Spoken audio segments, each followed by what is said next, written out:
Right, there we go. Right, we're live now. Anyway, the only place to buy Sicilian lemon tart from is Waitrose.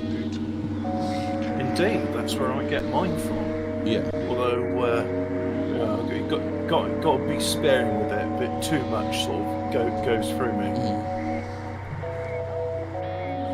Oh, there we go. Yeah, but yeah, Waitrose, they do some good pastries and such. And, I really like their pork and pickle pies. They're nice.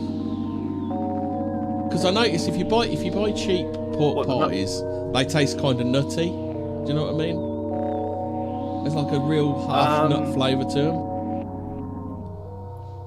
I don't know about that. All I know is with cheap pork pies is you're kind of getting a lot of stodge and not much meat. Yeah, I just find that there's like a nutty it's a lot softer. It's not crispy enough, and there's like a nutty taste to it as well. Anyway, this podcast sponsored by Waitrose. Sponsored by Waitrose and Melton Mowbray pork pies, the proper pork pies. Yeah, I need to go. Yeah. Next time you're at mine, we ought to pop up there. What, Melton? It's only up the road. Melton Mowbray's only up the road. Do you know? I was there doing. Well, it wasn't my job, but I was with this other guy. He needed help because it was a special move. You see, we're transporting this motorbike, and we just ended up in Melton Mowbray, and it was a shame because we're sort of there, and I said, "Oh, can you go on your taco break?" And he says, "Why?" And he says, "Well, two things. No, I can't because I'm not on the taco." It turns out for like. You're not subject to taco regulations with certain lorry driving jobs, and vehicle recovery is one of them. And also, if you don't go 60 miles from home. Yeah, 60 miles. Is it 60 mile from base in it? Well, it's 100 kilometers, so that translates to about 60. In fact, let me give a calculator out. So if I go the thing, so that's the length, right? So we go kilometers, and we'll convert it into miles. So 100 kilometers, 62 miles. Yeah. And he said, "Oh no, sorry, can't." So why? He said, "Well, we're a Melton Mowbray. We should get some pork pies." And he said, "Oh, do you really like pork pies?" And I said, "Yeah, don't you?" He says, "Oh no, I find them a bit stodgy." So that's my Melton Mowbray talk. And Hemi, you just doxed yourself. You admit you live in the vicinity of Melton Mowbray. Yeah. Whereas I'm from Austria, and everybody knows that. Yeah, I'm currently not far from Salza. Yeah, definitely. So we've got some interesting non-Nikola Tesla news, because that's what people want to hear, right? They tune in to not hear what we're talking about. Yeah. And in this example, interesting thing at the Home Office, they've tendered out a contract. They've awarded £1 million to a company called Fuse Marquis Limited, and what the Home Office wants is somebody to help them with a mass fatality resilience capability. So the Home Office are predicting there's going to be some mass fatality events soon, and it would be a good idea if they had some if they had some preparation for it. So it's good to know. Is that genuine mass fatality events, or is it fake mass fatality events? Well, your guess is as good as mine on that one, really. But the fact is, it's nice to know that the Home Office have got our interest at heart, or your interest at heart. Well, of course they do. Seem to. The Home Office love us, don't they? It's nice to know that the Home Office goes, you know what, mass fatality events can sometimes happen. It'd be a real shame if one were to happen now. We ought to prepare for this before it happens. And absolutely, you can't be too careful. Just think it's very prudent of them. You see, I really wish the Highways Agency was as prudent as the Home Office, because they'd be like, oh, you know what, we think some potholes are going to happen there. So what if we just prepare for the potholes now rather than later? Wouldn't? Yeah, mass pothole events. Like we noticed there's a lot of potholes after winter. What if we had like some sort of like system in place to deal with the potholes before they arise. that sounds stupid. Would that be a good idea?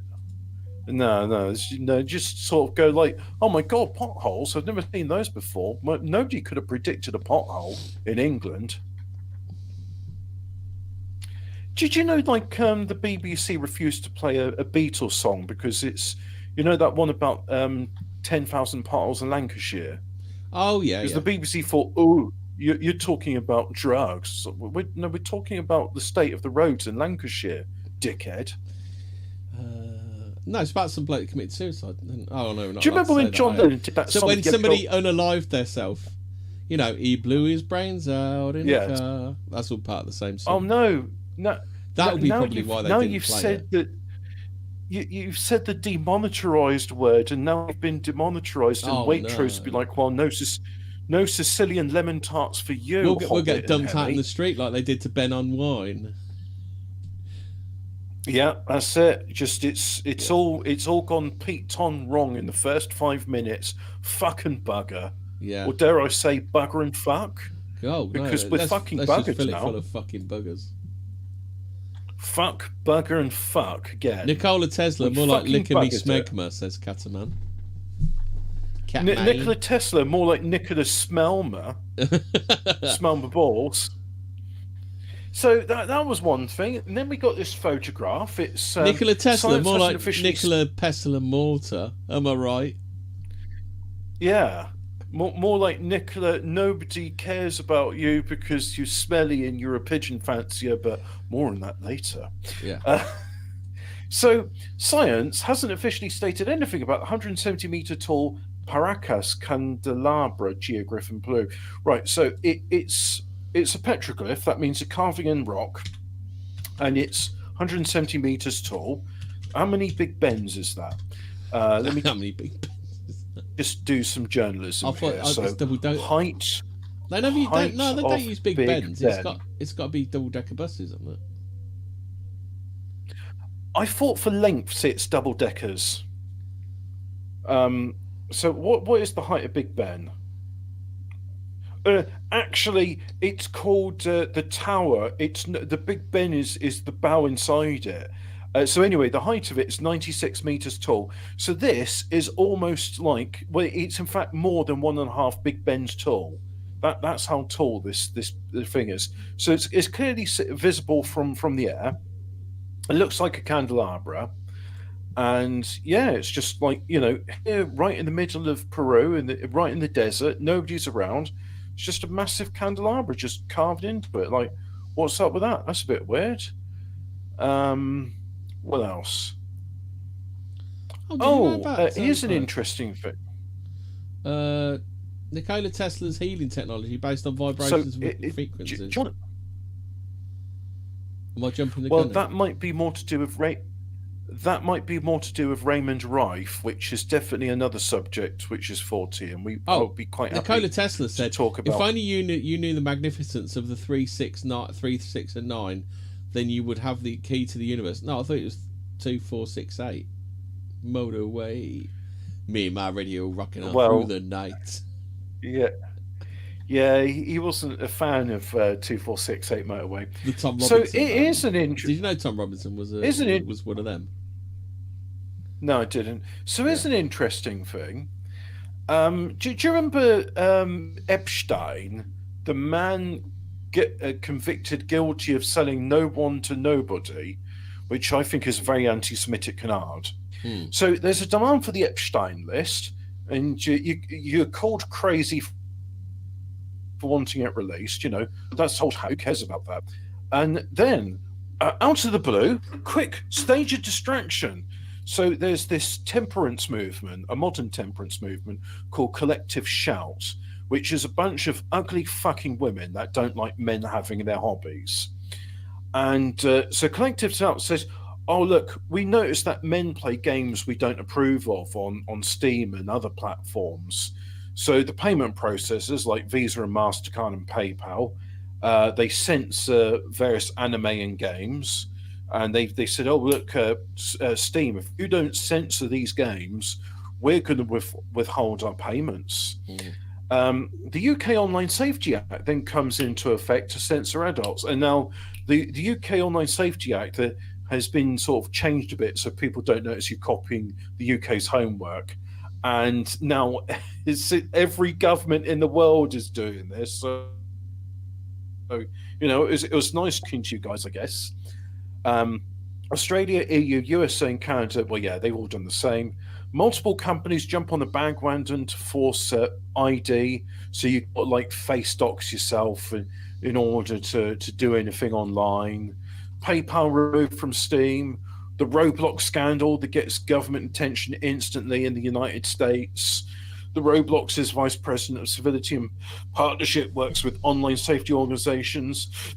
Multiple tech companies on those boards with the vice president of companies wanting forced ID. So, just a bunch of coincidences been happening in the past week. What else we got?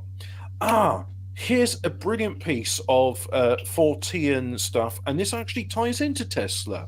So, Tesla got a patent for wireless communications, right? Yeah. So I am. Oh, we got some wacky stuff. Somebody claims Tesla's still alive. You, the link on. Okay, he's not. So no, seriously, he's not. He'd be like 140 years old if he was. So here's the image, right? Now, do you remember back in the day the Microsoft Kinect or the Microsoft Spy on You All the Time device? Yeah.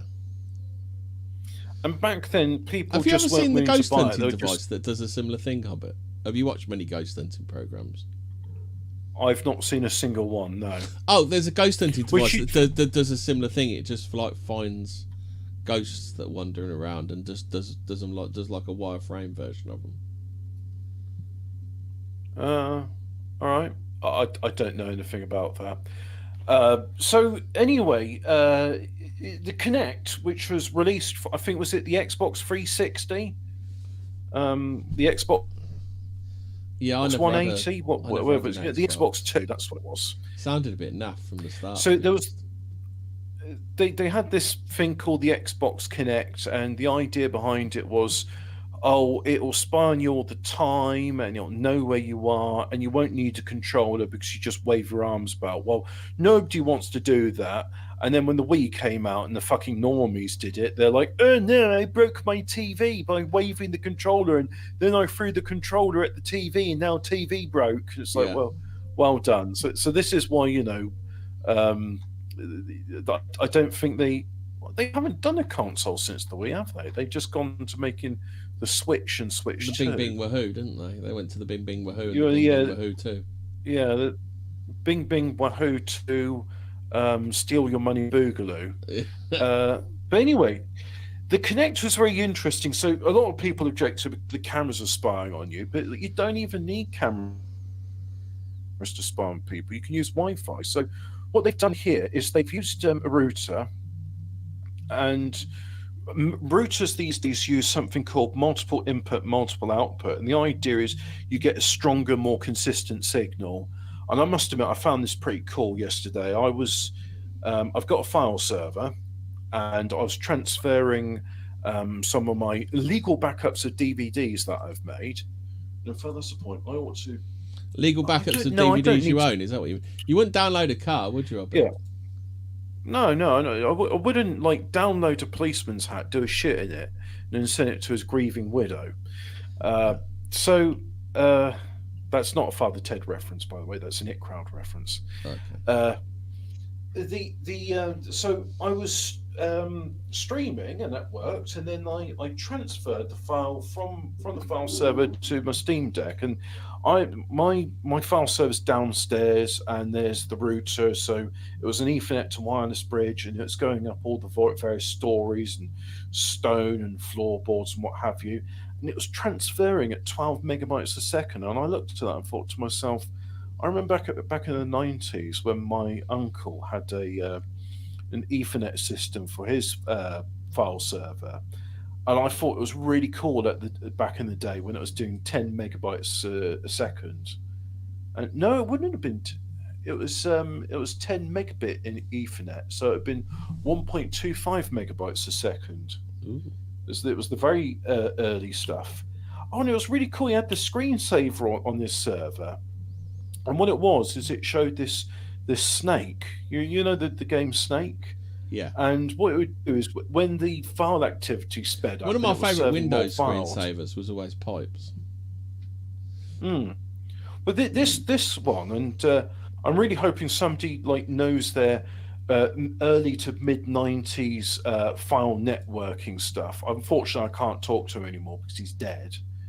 But apparently you can't even say Bender on YouTube now. Oh, fair enough. Well, well, don't say Bender then, or fucking bugger. Yeah. This is maybe my cousin remembers what it's called, but it had this snake on it. So when file activity sped up, the snake would sort of zip around the screen. It was really fun looking at it, and it never sort of crashed and collided with itself either. But yeah, no. What I'm trying to say is they've now talked about it. So they've got these images of people. They've got wireframes over them. And the wireframes are purely based on what the Wi-Fi router is pinging, because you see, people, being that they're made of mostly water, are quite absorbent to 2.4 gigahertz Wi-Fi frequencies, which is the resonant frequency of water. And you've got to ask yourself, is it really helpful to have all these 2.4 gigahertz beams going around? Do you think that's why they're up into 5G? Rather than trying to turn us into X-Men like creatures, they've gone up to 5G to because they've actually found something that's pretty nasty that's going on. Well, I mean, I don't know why the IEEE forum first settled on 2.4 gigahertz. Maybe it was just that's part of the bandwidth which was available. But they moved on to 5G because it's got better. Well, it depends actually. I find sometimes 2.4 gigahertz goes further than 5 gigahertz, but the 5 gigahertz is supposed to have better penetration, and it's better at dealing with bodies of water, i.e., human bodies. Yeah. So anyway, let's read the caption. Interesting research turning Wi-Fi signals into 3D human-posed maps. No cameras, just routers tracking body position through signal flexions. And the thing is, right, you could say, well, I just don't bother having wireless in my house. I've just got Ethernet to my devices. Doesn't matter. Somebody in the van with some Wi-Fi antennas, they can scan your house and microwave, 2.4 and 5 gigahertz. That will go through brick and stone. I mean, I know that myself because when I'm parked in the car, I get a Wi-Fi signal. They could probably connect directly to like your smart TV or whatever and do it that way anyway, wouldn't they? You've still got plenty of Wi-Fi devices in your house, even if you're not using them. Well, let's say you're living like Saul Goodman's brother in Better Call Saul, and I can't remember what his real name is. Oh, that's it, Jimmy McGill. So his brother Moisha, was it? No, well, they're both called McGill, but for legal reasons, because his brother didn't want him. Have you ever seen Better Call Saul? Never. He changes for legal reasons. He changes his name to Saul Goodman. He says it's a marketing thing because people trust a Jewish lawyer. Yeah. But anyway. Let's say you're living like the brother of Saul Goodman in Better Call Saul, and you've got no electronic devices in your house, and you don't even have a fridge. You just got a nice box, and you've got electricity turned off at night. It makes no difference. People have got Wi-Fi around you, and like I said, somebody in the van, they can just point a directional antenna at your house, and they can scan it, and they'll know exactly where you are. In fact, this would make a pretty cool. Like if I was going to write an alternative to what's that Tom Clancy novel called? Which one? Well, it's Tom Clancy, isn't it? With the snipers and all that. Day of the Jackal. I could have this like sci-fi story, but like a Day of the Jackal. Yeah, that's it. Yeah. But well, no, Tom Clancy writes these bit like Bravo 20 books like that. if I was going to write a book in the style of Tom Clancy, I would do it about this sniper, and he's got this directional antenna, and he's using it to like microwave beam into the villain's like super mansion, and he's got this high-powered rifle.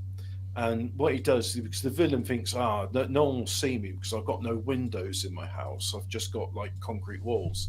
And the guy just like can see where he is because of the Wi-Fi signal. So he just shoots him through the wall. You can't even hide behind a wall, especially not if you've got like a armor-piercing round. 50 cal or something. It'd have to be like a 50 cal or something, wouldn't it?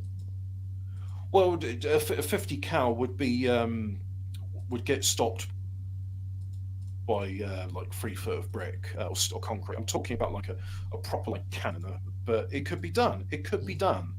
Railgun. And that's the thing, you know. I mean, if you're going to do future tech, you might as well have a railgun, haven't you? Oh well, I mean, yeah, because future tech, that stuff that happens now, because the Japanese, you know, they got this self-defense force because they're not. A lot of like the conspiracy guys, they say that whenever you can imagine now, the military are probably testing it out as we speak, aren't they? Well, this is one of the things I want. Well, I'm glad we're talking about Nikola Tesla, because really it's a jumping off point to talking about future tech. Like one of the things they're saying about the B-2 bombers, they're talking about how it's got sleeping quarters and well, it's got a bunk bed, and it's got a microwave and a toilet, because the pilots are going like on these long, like 50 or 60-hour sorties, if not longer than that. And they're saying, oh yeah, well, we just got a fleet of aircraft that can refuel. It's like, no bollocks, you don't. The reason it stays flying up all that time is because it's got anti-gravity, and it's got either a 0-point reactor in it, or it's got a wireless power transmission that's so effective it can just like float in the sky. No, you don't understand, bro. It's solar. Oh yeah, that's it. It works very well during the night missions too. Yeah, it's perfect. It's so efficient. Moonlight. It can convert moonlight. Yeah. Well, the batteries in it are so efficient. It can survive 12 hours of going at Mach 2. Yeah. You know, just anti-grav, bro. So, yeah. If I was going to do a future. Oh, by the way, when we talk about railguns, the Japanese aren't allowed to have an army, but they do have this Coast Guard self-defense force. And whilst they don't have aircraft carriers, they do have helicopter carriers. And they've got self-defense railguns. Oh, nice! On their ships.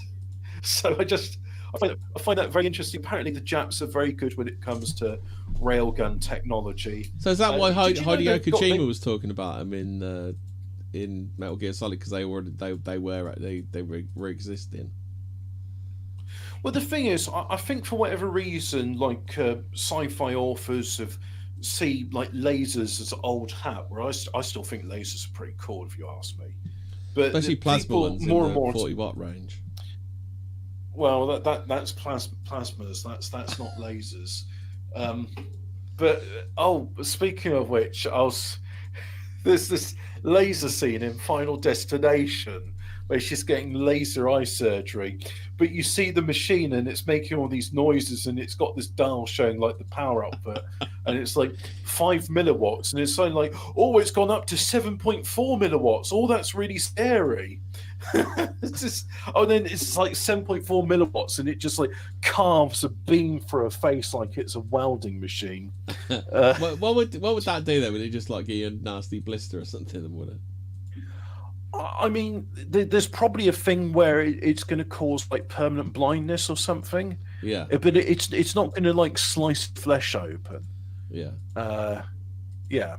So I mean, they are there a bit is silly. that. Some of those Final Destinations, aren't they? My favourite one is the suntan bed of death. I know. What about the car engine to the back of the head? That was a good one. Oh yeah, that was pretty good. But I really like the suntan bed of death, because you see, the thing is, they could have at any time got out of those tanning beds, but there was this plank and it got into the handles, and And so, because they're both trying to push the handles up at the same time, they can't go. It's like, the Three Stooges when they all try to go through the door at the same time. It's just like, look, if one of you goes through the door, you'll be able to get through it. But because you keep doing this, none of you can get through the door. And they basically sort of struggle to the point where the machine bursts and the glass goes into their flesh, and then they burst into flames because suntan beds with lamps burst into flames, right? Anyway. I just think with that, I don't think you got any chance. I don't think you got any chance of dying instantly in that situation. It's just like a slow, lingering, painful death. I think is all you're gonna get. I don't care. It's all they even do a bit where they take the piss out of forklift operator Klaus first day on the job with this, but it's not as funny as forklift operator Klaus. It needed the music, the 1970s PSA. The best kill is the fence, isn't it? Where the fence goes through that geyser. Oh yeah, that's pretty good. I like the lorry of death in that film. That's pretty cool. Yeah. I think it's really cool. I think it's really cool that special effects actually tried to make the logs bounce, but they just wouldn't do it. Well, they needed a copy from Thunderbirds. What you do is you make them out of styrofoam, or as we call it, polystyrene. Yeah. And then you do high speed footage. Why do they call it and then you slow it styrofoam? down. Well, it's like we call it paracetamol, but they call it Tylenol. Yeah. It's a brand name. Is paracetamol? Paracetamol isn't a brand name, is it? Oh, they just use the brand name, don't they? Because they're brainwashed. I think. Okay, so I want to say paracetamol is a brand name, but it's one of those generic brand names because I've been over in like Spain and Germany and Belgium, and they all call it paracetamol, although its chemical name, which I never heard people referring to as acetaminophen. Oh, okay. Acetalmephan or something like that. It's acetylized coal, basically. Yeah.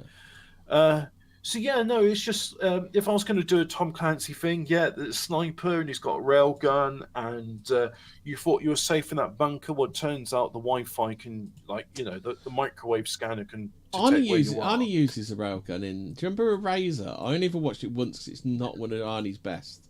Do you remember Eraser? Yeah, I ought to watch that. He uses the railgun in that, doesn't he? Yeah, Eraser's good. Yeah, I ought to watch that film again. I enjoyed it. There's a video as well. It's a bit creepy, and she was never seen from again. So this is sort of creepy in the same way. Do you remember what's it called? Where's the window gone that we were talking? Here it is. I would say the Sutter family, but the Sutter family's just too weird to even be creepy. It's just I can't make head nor tail of that story. No, I can't even. Like I say, normally out of it, you can like pick some facts out and like weave your own version of what you think happened. But like you can't even begin to do that with the Sutter family story, can you? So I got this story here, and it's a bit like that lad that was seen crawling down the gutter of Buckingham Palace naked, and then the police quickly arrested him and said, "Oh, he's having a mental health thing," and then they escort him back into the palace, and he's never seen again. Ooh. And no, they never even mentioned his name. Was he one of Andy's mates? He was trying to escape, and they was like, "Oh no, you ain't escaping. Go back in. You go." So I'll read the caption for those of you that are just watching this on the listening to it on the wireless. In 2009, 21-year-old Gabriela Rico Jimenez was filmed after claiming she had attended an exclusive elite party. She vanished that night and has never been seen again. Did she know or see something too much? Oh, they got some captions. Disgusting. They ain't humans. And then I wasn't. That's aware a bit of like anything. that motherfucker. Do you remember that woman on the plane? I That mean, about motherfucker ain't murders, even human. Yes. Yeah. But they had eaten humans. Humans. They smell like What a strange way. human flesh. Because that kind of implies that they're not human if you use the word humans. Because normally you'd say people. You wouldn't say humans, would you? Well, she's like seen something. She says, "Yes, I was aware of the murders, but not the eating flesh." So I'm thinking it's just Is that like Bill Clinton when he had just the joint but he didn't inhale? uh, I'm just saying that she was very emotional. You know, it's understandable to be upsetting about this sort of stuff. Oh, got an article here about Ernest Hemingway and gang stalking. So, Ernest Hemingway claimed he was followed by the FBI for years. Everyone thought he was losing his mind. The FBI's gang stalking contributed to his suicide. A few years ago, the FBI released his file. Turns out they were following him and placed him under constant surveillance. Yeah. So, Terry. look, most Terry, of the people Terry claim Davis. the gang stalking, mate, you're just schizophrenic. Terry Davis has been proven correct.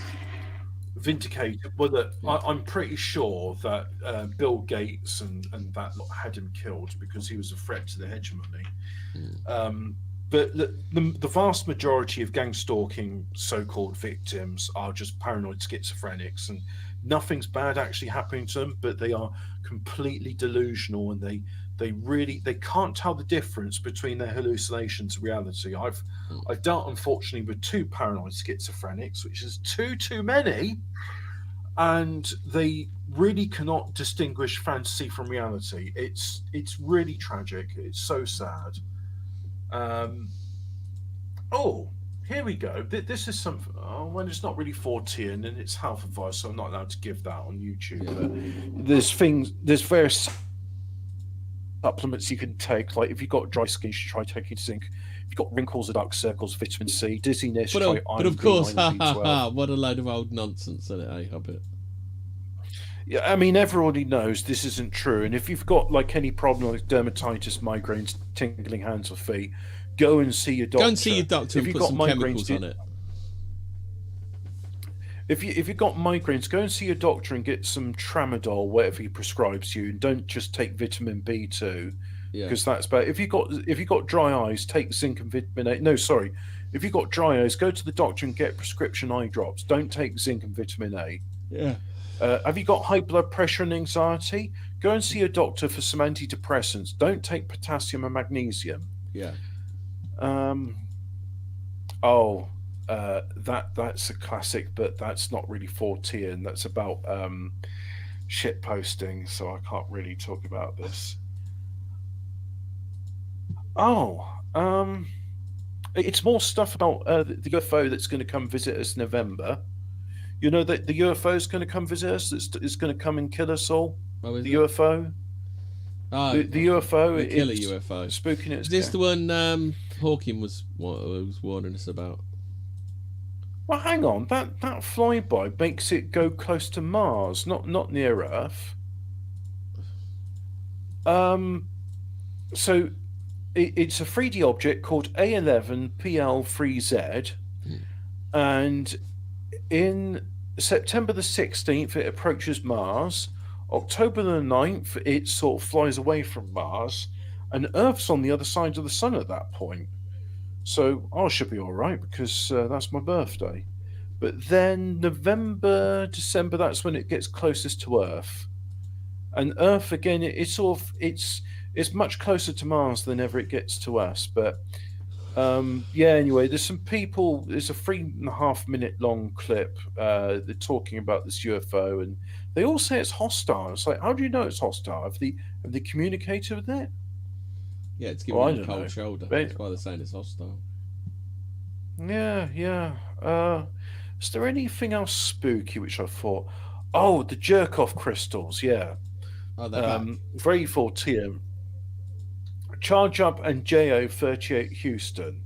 The crystal I wear around my neck contains an essence that gets recharged when I jack it with a bro who also has a crystal. It gives me confidence at work, home, social situations, etc.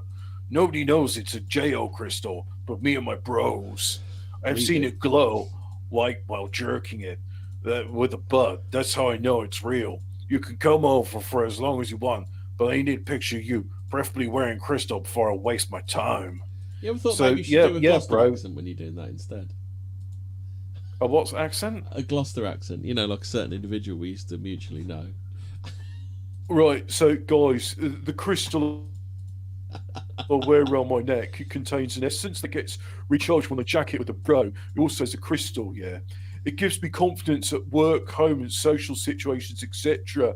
Nobody knows it's a JO crystal, but me and my bros. I have seen it glow white while jerking it with a bud. That's how I know it's real. Hey, do you want to see my willy? Well, you got to get jerk off crystal. You could come over as long as you want, but you have to wait for my mum and dad to go upstairs. Anyway, I need a picture of you, preferably wearing crystal, before I waste my time. Don't waste my time, guys. Serious replies only. Yeah. That sounds about right, yeah.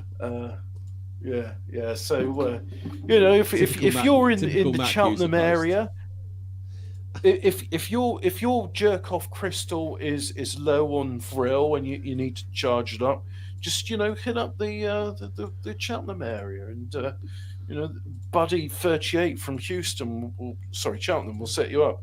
No, are you? I'm Hobbit. Have you got that address again, Hobbit? Yes. It's weird. There's just like this background susurration I can hear on your end, and it sounds like you're on a plane. It's very, very strange. But then again, you're on the Epstein flight, aren't you? Yes. Yeah. You're going off to Switzerland after the show's over. Got to say, very thanks to Elon Musk and Starlink, because we haven't lost any packets in this call, have we? Yeah. It's been pretty good, especially considering you're flying close to Mach 1 at the moment. Yeah. So more news about the UFO that's totally going to come and kill us all. News: an interstellar object has been spotted entering the solar system at high speed. Is this? Do they keep throwing these out so we don't panic when there actually is one? So when there is a real one, like, we won't have a clue and we won't panic because we'll go, "This is bollocks," like it always is. A bit like they suspect the Wu flu is the Kung Pao Sicken. I got a feeling like with Pfizer, they'll eventually admit, like, yeah, UFOs have always been here. It's no big deal. We talk to them all the time. Well, there was that 3-part episode we did about not Rendlesham, about that triangle where people get disappearance and corpses being exsanguinated, animals, just like. For those of you not aware, we did this 3-part episode, and I'm sorry I forget the name, but what it was. Well, if you just go back into our archive and look for part 3, you'll see it there. Cattle mutilation, something like that. That was it. Yes, something like that. And it was happening in Wales and Shropshire and places like that. Yeah. These we corpses. We found that FBI report, didn't we, as well? Yeah. So these corpses were being surgically. Skin had been carefully removed from the body. But I wouldn't even say surgically, because that involves knives and cutting, and that leaves like gore and blood. There's no hint at all that any tools were used. Absolutely bone dry, and the bone was bleached white. It was very disturbing and very. But the reason I mention about it is because there was that story in Peru where there's like these corpses that hang out, and the locals are saying, yeah, the aliens have been exsanguinating people. And they're saying, oh, it's piranhas. And it's like, no, it's not piranhas, because they leave jagged lines. They don't do like laser. Well, that's the other thing as well. Like, these people weren't near rivers. Piranhas don't leave laser straight cut lines on people. They tend to not leave like part of the face like uncut. I must have said. They'd be very sort of like meticulous, like oh no, I couldn't possibly eat any more, and they've been very neat in what they could. Have you ever done that where you've taken a bite of a sandwich and gone like, oh, I can't finish this, so you cut out the bite mark and you leave it nice and neat? Yeah. You ever done that? No. Okay, well I've done that occasionally. And here's another thing. American Pop 1980 was now available free free on YouTube in the United States. What's American Pop? I identify as free in the United States. It's a film.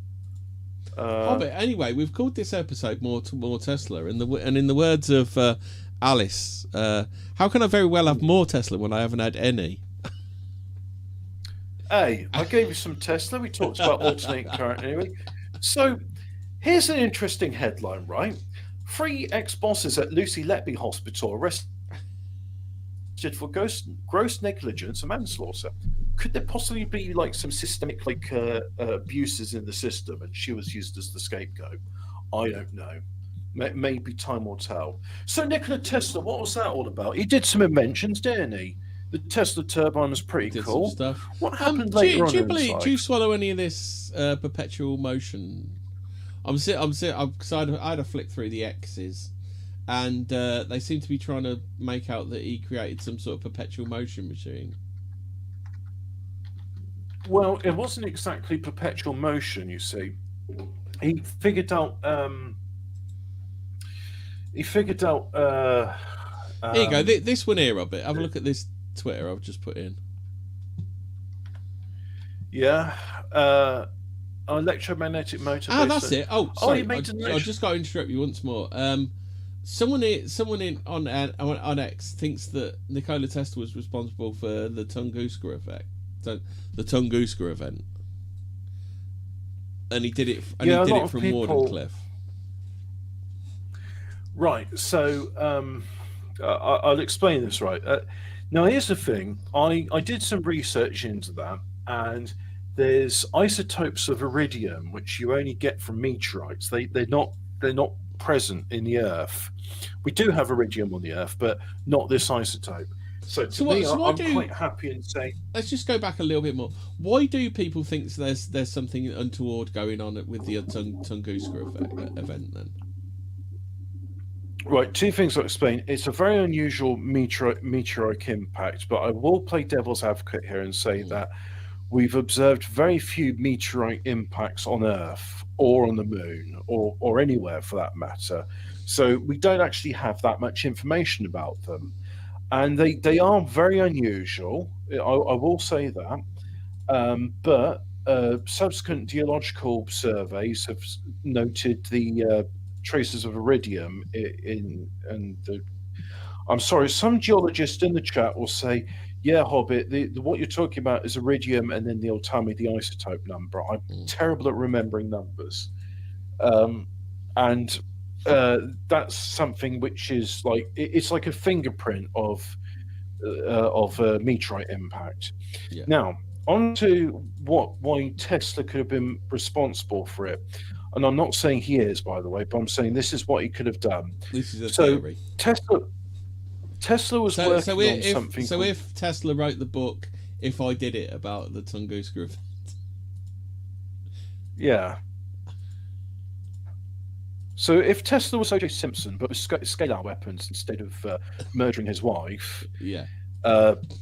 You see, he was working on something called scalar energy. He'd been doing experiments of transmitting energy via the ground. And one famous photograph he's got, which I haven't got to hand, so you'll have to take my word for it. He's got a field, and in the middle of the field, there's a generator tower, probably a Tesla coil. And around this tower, he's got all these light bulbs, and they're all lit up. And the important thing about these light bulbs is they've only got one electrode in the air, and the other electrode is in the soil. And he's saying, yeah, the power is I'm just tapping into the potential difference. That's another word for voltage between the air and the ground. And a scalar energy, he was saying that he can make the Earth ring like a bell. And he did some experiments on that to find the resonant frequency of the Earth. And he worked on something called it, which, I mean, journalists at the time called a death ray. But now it's called scalar energy, and you can use Death ray didn't work out too well with the focus groups, did it? Yeah, so they had to jazz it up because that was considered a bit like a bit sort of on the nose. And yeah, you can use Tesla's ground energy transmission thing to beam energy waves somewhere, and you can cause earthquakes with it. Basically, you can make the continental shelves unstable and cause earthquakes, and then it's very difficult for a country to prove that because how do you prove it's like a normal earthquake or it's one that's been generated by a hostile agent? I'm sure if you had Bad enough data actor. over enough period of time, you probably could. I should imagine experts in earthquakes could probably do that, but then they'd probably accidentally drop dead before they could say anything about it. Like the mass die-off of, was it optometrists? Were a load of optometrists there was like a mass extinction. Microbiologists. Oh, I thought there was another one about Microbiologists. optometrists or something where there was a mass die-off of them as Well, well. it may be they're planning to like make people go blind in the future, but you see, prior to the chinky pox happening, there was a mass die-off of microbiologists, and a lot of them were going to a conference on respiratory diseases, but they're on that flight, the Malaysia Airlines flight that went missing.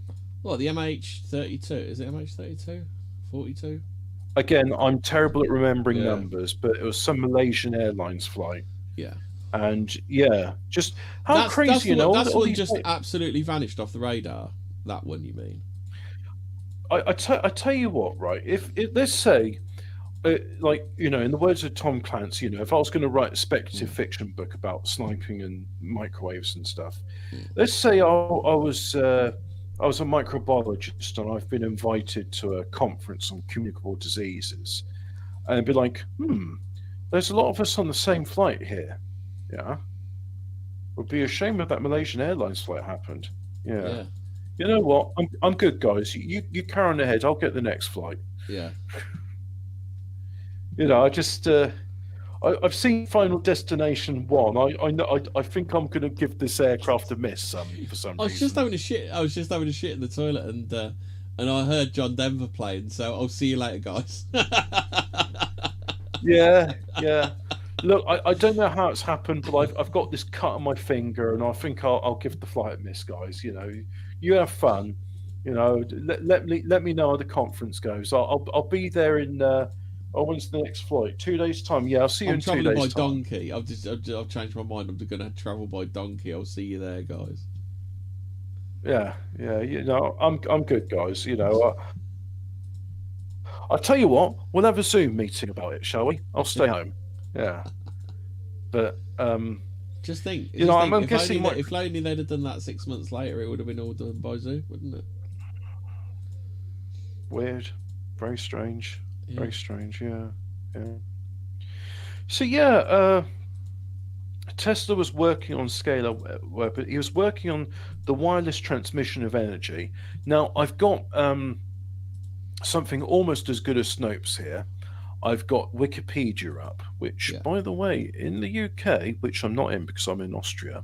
Yeah. In the UK, you have to you have to face docs and show proof of your age in order to access Wikipedia, which I'm in. Things I'm in California, Hobbit. Well, no, you're currently on a flight to Switzerland, aren't you? Yeah. Via California. I'm over California at the minute. I was going to say, yeah. Wow, you can sleep on that flight. Mind you, that Gulfstream had some nice beds on it. So, but then again, Epstein did like to have beds on his flight. The Lolita Express. What do they call it? The something Express? Yeah, the Lolita Express. Yeah. Weird. You wouldn't find bit on the nose. That name, isn't it? Yeah, well, you wouldn't find you wouldn't find what's his name, Philip Schofield on that. You'd prefer the Shota Express. Wouldn't find Donald Trump on it, would you?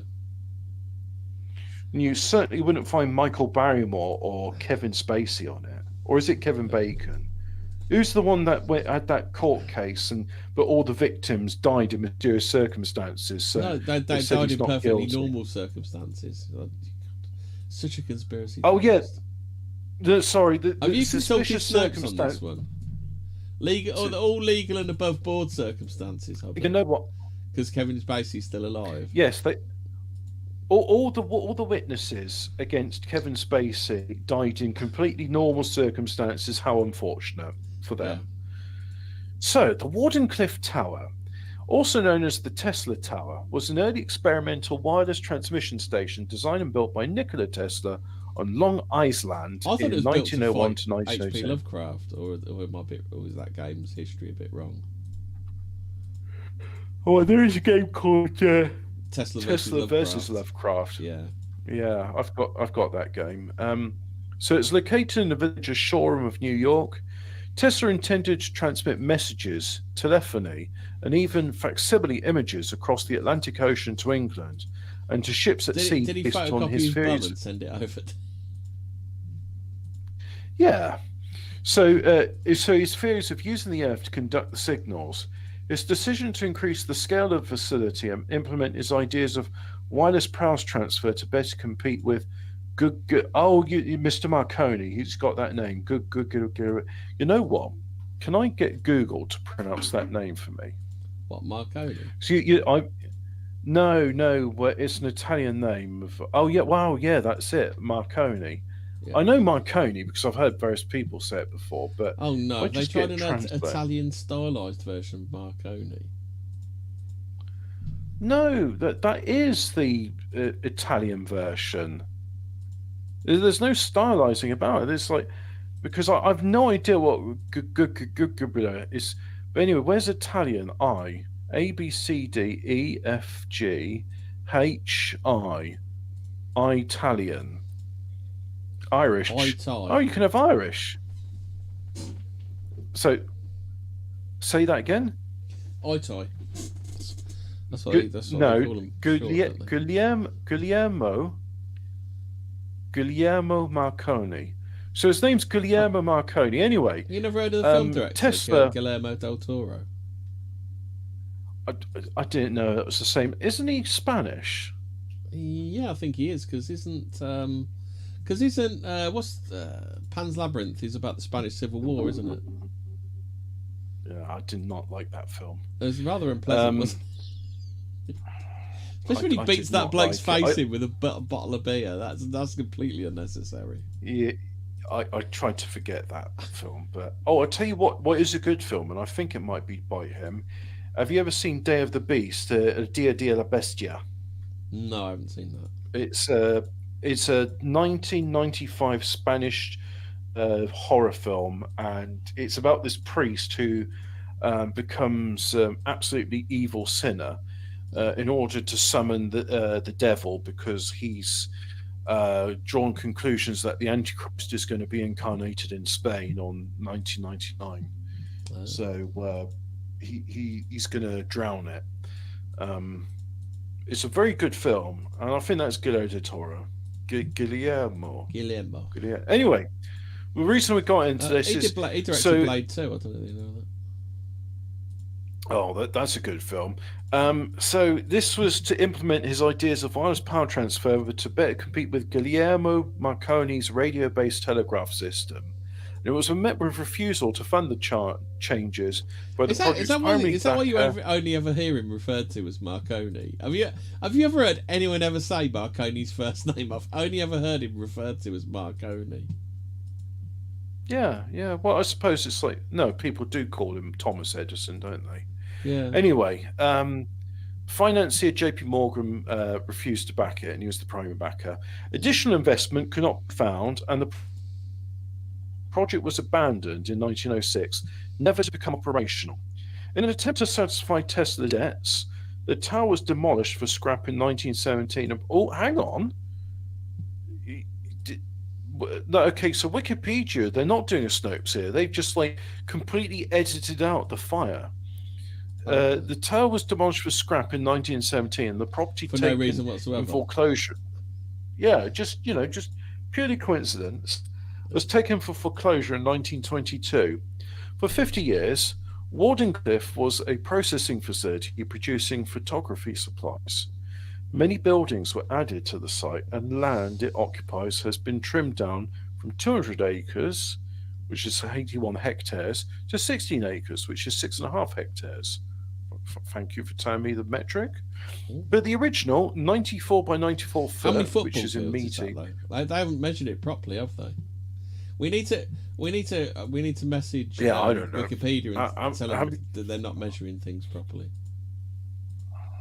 We need it in journalist measurements. Yeah. But anyway, so it's got a 94 by 94 foot brick building designed by Stanford White, remains standing. Oh, that's nice to know. In the 1980s and 2000s, hazardous waste from the photographic era was cleaned up. And what? Hazardous waste from the photographic era? Yeah, they used to use silver nitrate and things like that, didn't they? Yeah, but that's not hazardous. Well, I mean, it is, but it's not hazardous. Like, what do you mean? I don't know. I'm trying to say. Clearly... Didn't they? I don't know. Didn't they use acid or something? But No. The fact is, you know, there's iConvert where you can convert hectares to football pitches. Yeah, I'm not surprised. A grassroots campaign to save the site succeeded in purchasing the property in 2013, with plans to build a future museum dedicated to Nikola Tesla. Holy shit! In 2000, 1 hectare is 1.4 football pitches. All right. In 2018, the property was listed in the National Register of Historic Places. How many acres to a football pitch? Oh.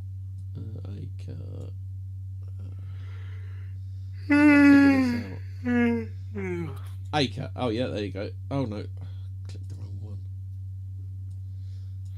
Yeah, because it isn't a football pitch in imperial measurements. What with it being a Victorian game? I suppose they do it in football pitch. Right, acre. Oh yeah. Do you want it in Cypriot Dunham? This is. I'll send you a link to this because you're going to enjoy this episode. Yeah. Okay. Right. So I'm looking at this drawing. This is in. 1 acre is 0.567 of a football pitch. Oh well, no. There's like pints to litre conversion then. So let's just say it's half. Let's just say an acre is half a football pitch. So you say like 1 acre is 0.567 football pitches. Yeah. You know, that's really close to the imperial pint, because 1 pint is 568 millilitres. That's 0.568 litres. So football pitch interesting. Football pitch is an accurate measurement. Well, I mean, look, this football pitch is a useful measure of area. Do you know because township? Do you know township is a measurement, Hobbit? No, I didn't. I thought it was a legal distinction. So, this Wardenclyffe Tower, there is a United States patent for it. So if you want to look up, you can go to the United States Patent Office, and the number is 1119732. So that's 1119732. And I'm looking at this thing here.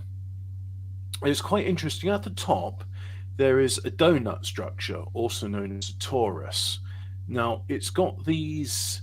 Oh, a township's about 200,000 acres. Probably a bit more than that.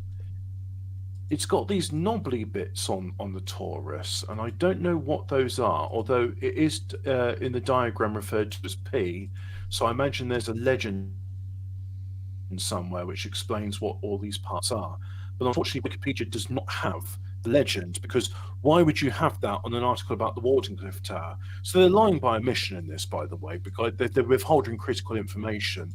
Anyway, you got the torus at the top, which is connected to a shaft called V, and the shaft called V has got this coupling mechanism which connects to a coil D, which is about 2/3 of the way down the shaft. So that's the coil, and the coil goes all the way near to the ground. At the ground, there is a coupling mechanism which I can't really explain. You have to look at the image, which connects it to the soil, E, or the ground. So it's something which it looks very much like the operative. It looks similar to a diagram of a Tesla coil, but it's a slightly different application, and it's connected to the ground. Oh, do you remember when you used to be able to click on people? And do you remember when you used to be able to click on people and find out about their channel? You could do that again. Yeah. Well, they turned it on. Yeah, you click on it and then channel activity, and you can even go to channel as well if you click on their comment. Oh, so well, I'm clicking on Thriftwolf, Yeah. and And then you it's can like his name's there. channel It says activity, he go to joined. channel, pin message, report, remove, put user in timeout, and all that. Oh, okay. Oh, and there he is. Yeah. Cool. Right. So yeah, he hasn't uploaded anything for the past 2 years. Lazy bastard. But Pull your fucking well, finger out. So they turned it on again. Cool. Oh, interesting emoji comment there. Yeah, sorry, I got distracted because I'm looking at the United States patent now. 1,119,732, and we got a diagram here. Be it known that I, Nikola, tester citizen, blah blah blah. Anyway, oh God, no!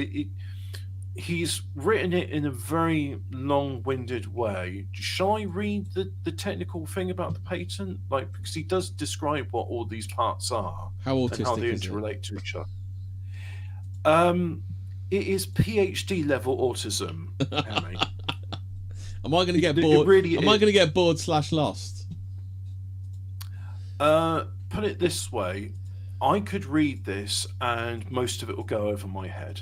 Okay, then yeah, I'd probably say that. I'd probably say that's a no then. Mind you, a lot of our audience are smarter than we are.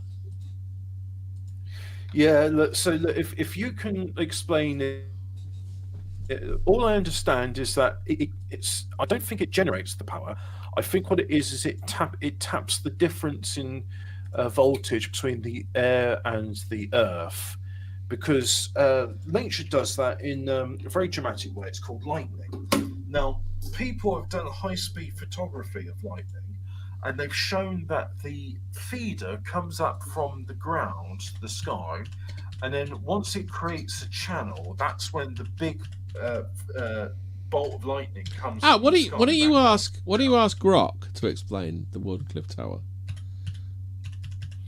You know what? Let's put it into a summary actually. Yeah, so if I go in Grok, so there's Grok, right? So if I go here, and I'll just post that in there. Grok, can you summarize what the points of this are for me? There's a diagram. There's a labeled diagram, and I'd like to know what parts A to, what's the last bit I can see there? A to F. There's a H as well. A to H.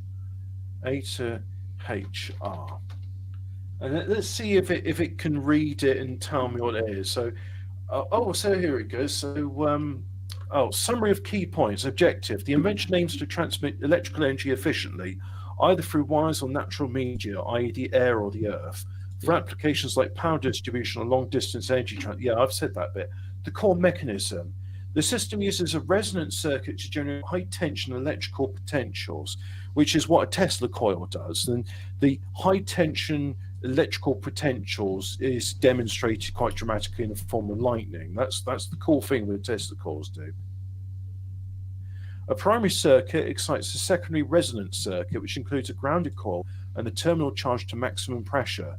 Now, when they're saying pressure, that's like the French way of understanding electricity. They describe the voltage as the pressure, which is a good analogy actually, because current is how quickly you could say the electricity is flowing through it, whereas voltage is the pressure of the energy going through, the electricity going through.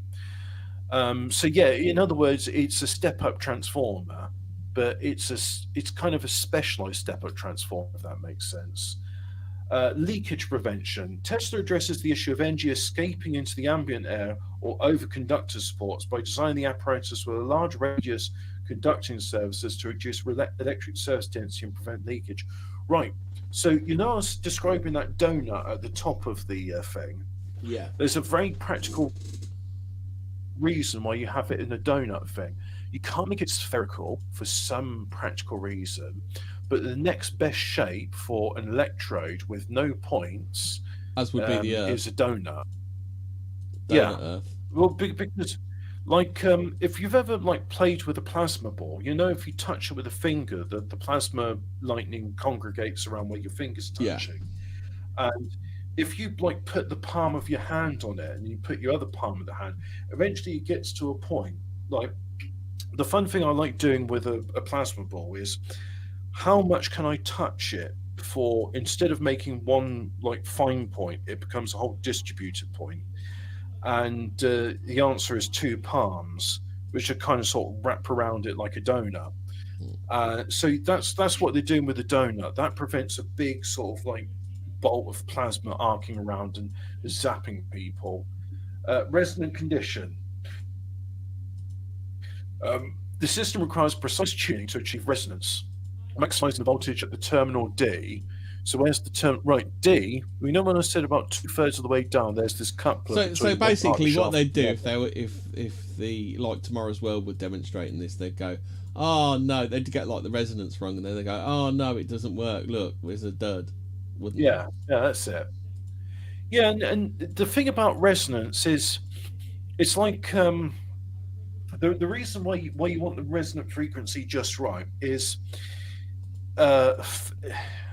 so here's an example, right? If you got like a tuning fork, and you hit it, and it's giving out a certain note, and then you're tuning your musical instrument, be it a violin or guitar or piano, whatever it is you're tuning, right? And eventually, when you've got it tuned just right, when you Don wants to know what happens if tuning, you put your balls on a plasma ball. it hurts. So if you touch the tuning fork to a correctly tuned string, it will start to vibrate in resonance or sympathy with it, sympathetic resonance. So, I mean, a dramatic effect of this is like if you get a soprano and it hits just the right note, they can make a crystal glass shatter. So how does that work? Because they reach the same frequency. Do they reach the same frequency or a similar one? Well, so if you've ever done this with a wine glass where you wet your finger and you run it over the top, you can make the wine glass stick. Yeah, because that Chinese woman did a degree in that, didn't she? Do you remember that was on? Right. That was doing the rounds on Twitter. She did a degree in it. So yeah, if you get the resonant frequency of something, you can make it start vibrating very easily, because you found the point where it starts to resonate. Yeah. And that's when you can efficiently start to put energy into a system. That's like the example, like soprano. You know, the soprano in an opera can sing very loudly to the point where someone even at the back of the auditorium can hear them without any amplification. Now, when that frequency is tuned to a certain thing, they don't even have to sing that loudly, and the glass will shatter. It's very dramatic. It's very. So what does the glass have to be? Because it's dramatic. usually wine glass, isn't it? So I assume it has to be quite thin glass, does it? So the thing with the wine glasses is they got a big surface area to them. Yeah, the white is fast, but it's crystal glass. So crystal glass, like I'm not sure if because I've done this, of course. If you funk various types of glasses, normally they just go funk. But if you've got a very nice piece of glass, when you like flick it, it goes ting. Yeah. And that's when you've got crystal glass. So if you've got a glass that goes ting, you can sing a high frequency. Well, I can't sing a high frequency. You can sing a high frequency to it, and you can actually see the glass vibrate in sympathy with your voice. It's very, very, very dramatic. Oh, I'll tell you, there was this place, right? So speaking of resonance, now there's a catacombs in Malta, and they call it St. Peter's or St. Paul's catacombs. Let me just have a look. It's near the old capital of the archipelago called Rabat, and they call it the catacombs. And yeah, a lot of them you could say, oh yeah, definitely you could bury bodies there. Oh, hang on, that's Sicily. So that's. I bet they buried a few bodies there in Sicily. Yeah. There's been a few bodies buried there. Now, here is Saint. You didn't bury the bodies. You moved the graves, but you didn't move the bodies. You remember that from Poltergeist, don't you? No, I haven't seen it. Ah, right. Okay. No, that's Saint Agatha catacombs. I haven't seen that. Oh, actually, Hobbit. Just but anyway, it's like one quick bit of trivia from that. You know, they actually used real corpses in Poltergeist, don't you? You know, like Indiana Jones and that, when the skeletons pop out and stuff, they actually use real bodies because they're cheaper. They buy the old skeletons. Yeah. Yeah, that makes sense. Yeah, I can imagine that. Right. So I know where. Right. So it's St. Paul's Catacombs. There we go. Now, there's one of the catacombs, and I've actually got video of it, but now it's not the time. Where I'm in the catacomb, and I start humming, and it starts to resonate in sympathy with my humming, and it was I was in an absolute trance when I was there. Like, I did it, and within seconds, I just felt very, very relaxed and very, because it was a hot day and I was sweaty and I was tired because I've been walking a lot. You know, that's what I do on the holiday. You know, in order to see things, I just walk about. Yeah. And you know, I wasn't feeling relaxed. I was feeling kind of like I want to go to the pub and I want to drink. So I was in the catacombs, and it was absolutely stifling because it wasn't that far down, so it's quite hot in there. And I just started humming, and it because I thought, hey, the acoustics of this place sound interesting, so I started humming in it, and it just, I'm not going to say it blew my mind because it was quite the opposite. I was very much like the soprano and the wine glass. I just the smooth stone around me all started to resonate in sympathy with my, as you know, this is quite a deep baritone. I mean, it was, when I was in the choir, I was in the bass section, and it was more like the it bass was wonderful. Section, am I right?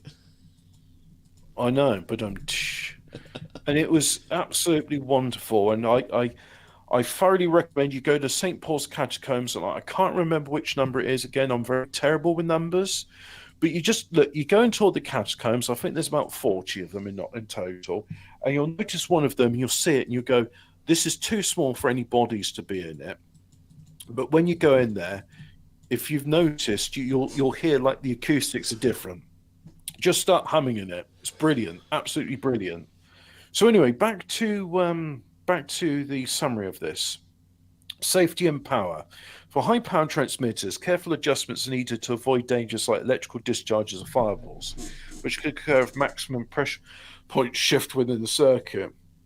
The applications. The apparatus is intended for distributing energy from central plants or transmitting powerful disturbances, e.g. for wireless communication or power, over great distances. So I suppose now you'd be able to have some sort of computer program that regulates it, wouldn't you?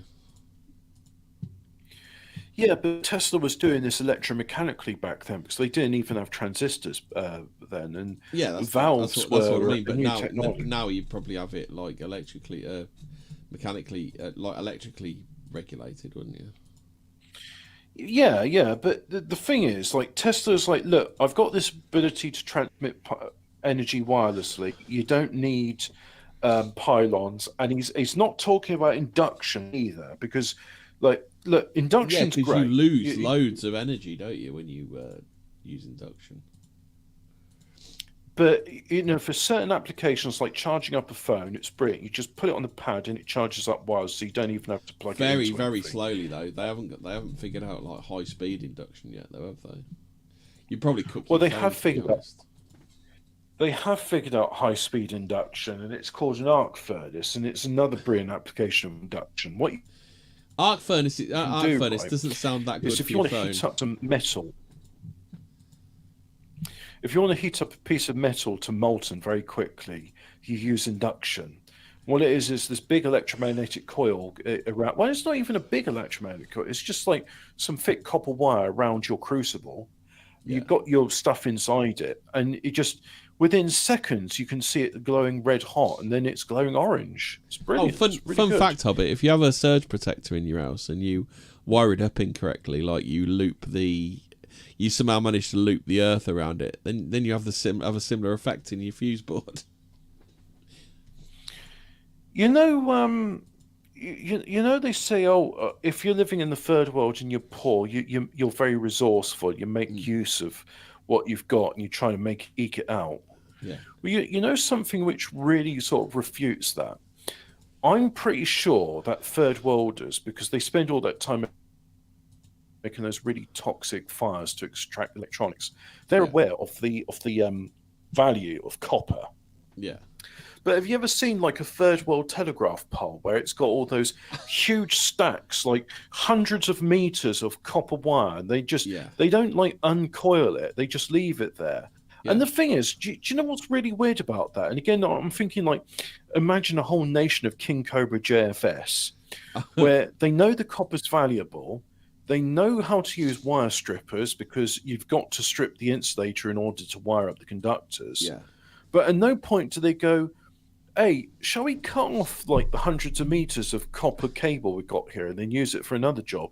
Nah, more trouble than my job's worth. Just leave it all there, mate. It's fine. Yeah. And it's just like, yeah, the third world telegraph poles refute this idea of the noble savage of, oh yeah, they make the best use of the limited resources they've got. No, they're poor for a reason because they're stupid. Well, That's how they can end up spending you see 60... with cars in Africa as well. They just turn them into carts, don't they? When they're broken, they just turn them into carts, don't they? That's all they know. But this is how you can end up being a fucking idiot who takes soup, one of the cheapest meals a frugal man can make, and spends $60 on it. Imagine spending $60 on soup and it's not even got any nice ingredients like caviar or truffles in it.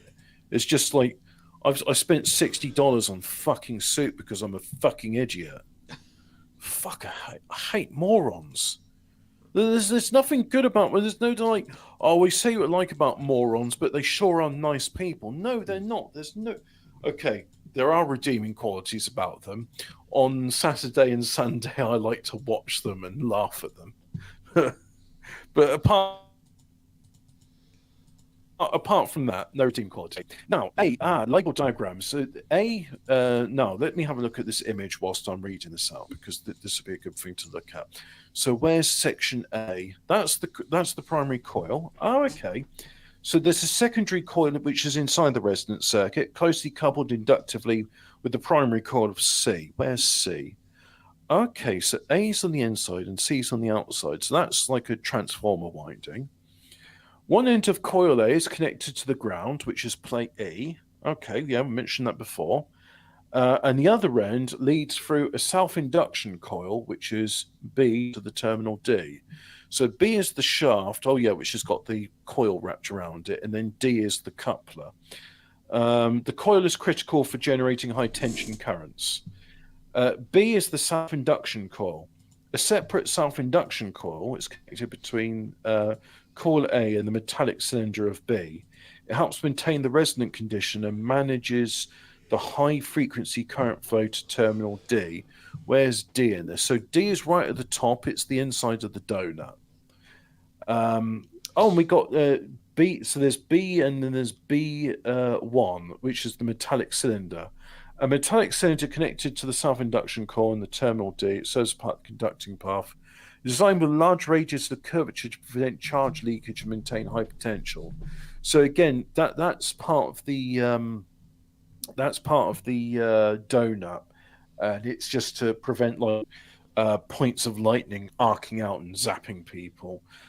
D is a terminal, that's part of the donut. E is the ground plate. Well, we've been over that. F is the support. Yeah, so in order to support this tower, it's just that's just for mechanical rigidity. G is the current source. So where is that? So okay, that's a bit between that. G is sort of between coils A and C, the transformer. The source of electrical current, such as an alternator or condenser. A condenser is another name for a capacitor. This is getting a bit dry, Hobbit. It's sounding like you're reading out a IKEA furniture manual. I literally am reading a summarized patent. So anyway, it's it doesn't label component H, but there is a H there. Tab A and slot B. Well, you see, after G, there's a H, and it's near the coupler, near D. So your guess is as good as mine. That. So yeah, it's a resonant coil.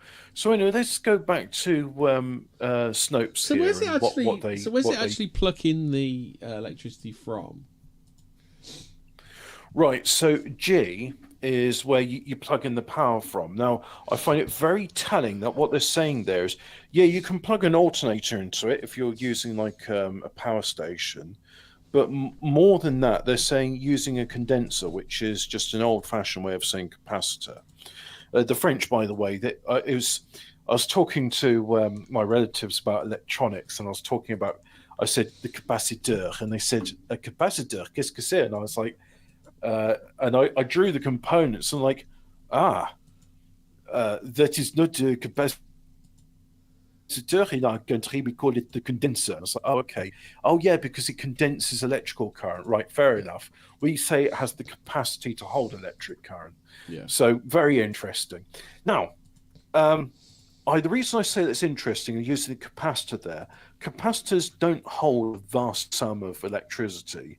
They can hold a bit, but what that's really telling about that is, in other words, it's kind of like imagine you've got a car, right? But instead of a car battery, you've got like a capacitor, and there's just enough oomph in there to get the car started once. So you better hope it starts the first time, otherwise you're fucked. Yeah. And that's what this suggests to me. They're saying, like, what you do is use the capacitor to get it started, and then because it's got the self-induction part of it, because it's a resonant thingy, the energy difference between the ground and the air, that's what's powering this mechanism. It doesn't need to have like an input source. It only needs it's like your car needs an input, the starter motor, to get going. Yeah. But once the engine's going, it's a sustained reaction. That will keep going until the fuel in the engine runs out. Yeah. But in this case, there is no fuel. It's literally just saying, once you've got this coil started and it's transmitting energy, that's it. It keeps on tapping the energy between the air and the ground, and it sends it out. Now, I would like to say, and this was So does it need like work, the initial charge to like does that hook the electricity in then? Does it? I'm literally saying, because he's saying about using a capacitor to get this stuff going. It's the analogy of a starter motor. I can't think of a better analogy, because it's literally just once the thing's going, it's a self-sustaining reaction. That's why he's talking about. Yeah, but what I mean is, it's saying it needs the initial charge to hook the electricity in, but once the electricity is hooked in, it will carry on going. So probably the better analogy would probably be, you know, when you're trying to empty something out and you suck it through a hose, and then once the water's going, yeah, siphon. That's it. Yeah, so it's probably more like that. If I circle back to the car engine analogy, it's like you don't even need a starter motor to get an engine started. If your engine's warm, and because I say that because I got a diesel, you see, if you've got like if you've got a petrol, actually, it's kind of easier. Let's say you still need your alternator in there, but you can bump start a car. So if you've got no charge in the car, what you can do is, preferably you want to park somewhere where you're on the hill. And what you do is you push the car on the hill to get it going. And then once it gets up to a certain speed, like more than 15 miles an hour, you pop it in first gear. To be fair, diesels you don't even need to get up to speed. All you need to do is be rolling a little bit. So it's some that were like my van, I had starter motor trouble, and it'd start just like that, it'd only have to be rolling a little bit for it to start. But on a cold day, you need the glow starters. Yeah. Because if you've got a cold diesel engine, they really struggle. They'll kick out a lot of smoke, and they'll damage the glow starters as well. But the analogy what I'm using here is you can start an engine without by bump starting it, Just you get it going, you pop the clutch in, and then what happens then is that the power of the engine, once you've given it the initial push, it will carry on going and sustain reaction. So all this little condenser in there is just a way of you give it a push and it gets going, and then it just uses the ambient energy of the atmosphere and the ground to keep it going. And I think the siphon's probably the better analogy, to be honest. It does seem to be that it just needs a bit of electricity to get going. So we've established that once it gets going, it carries on, right? So there's two examples of where Tesla used this energy and demonstrated, like, well, look, this is viable, this works. So the one example I mentioned earlier was when we had the light bulbs in the ground with the antenna sticking up. And he was showing, like, it's tapping in energy from the air in the ground. And he had hundreds of these light bulbs all spaced apart from this tower. And it was to ascertain the maximum range of the transmission. The other example which he did was, and this is where Elon Musk came up with the name Tesla. Hold on, I've got to address Dom. He said if there's no schools in the third world, then why don't they just teach the kids with alphabet spaghetti? Duh, Dom. That's because they don't have tin openers. Yeah. In it, bruv. and Dom, I think he was speaking to when it got a bit dry. Hobbit. The leg bone's connected to the head bone. Yeah, that's it. So the other example, and this is where the Tesla car company got their name from, is Nikola Tesla did have an electric car back in the early 20th century. There's no battery in it, and there was no generator. So the way it worked, now the car was clocked at doing 90 miles an hour. The way it worked was his electric motor had an antenna, and the antenna was drawing power from the air. Because that was it. Because there are rumours that Tesla offered this to Henry Ford, but he wasn't interested. I mean, I've never heard about that, but I could believe it. Yeah. But no, that just makes sense because you see, I mean, Henry Ford have you ever heard of the Model A Ford? No. The Model A Ford was a very interesting car. It was now you know Henry Ford was very much into, I think they call it vertical integration these days, but he wanted to have like control of the entire production line.